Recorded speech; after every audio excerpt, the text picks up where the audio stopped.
Here in Japan, we've seen a really significant fall in the amount of oil being imported from Iran in recent months. In particular, in April, there was a 95% fall off compared to a year ago.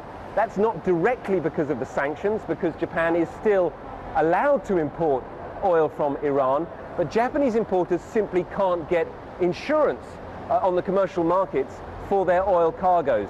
So they're completely dependent on Japanese government insurance, which is limited in its supply, and they don't want to use it all up at the beginning of the financial year.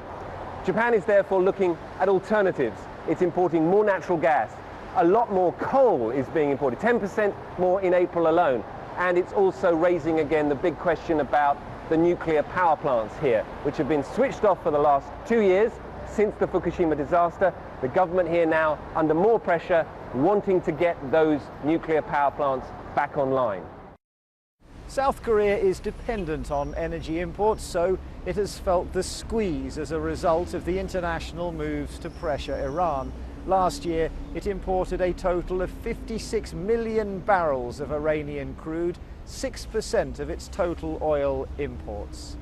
Like other countries that have been allowed to continue under the sanctions waiver, it has only been allowed to do so if it can show that over time it is reducing its dependence on imports from the Gulf state.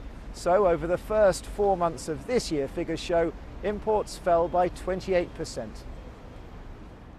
India has been a long-standing ally of Iran and one of its biggest oil customers. But New Delhi has cut down substantially oil imports from Tehran over the last 5 months. Till last year, India was the third largest importer of Iranian crude oil, but now it's on the 7th position.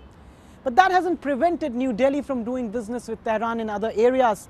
Last week, the Indian government announced fresh incentives for exporters to sell products to Iran.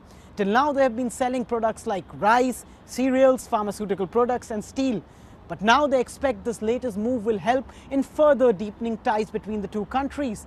Even if you look at the overall trade picture between India and Iran, it's heavily tilted in Iran's favor because of the high amount of oil imports. But trade bodies say post this announcement, exports from India could double to $6 billion by March 2014.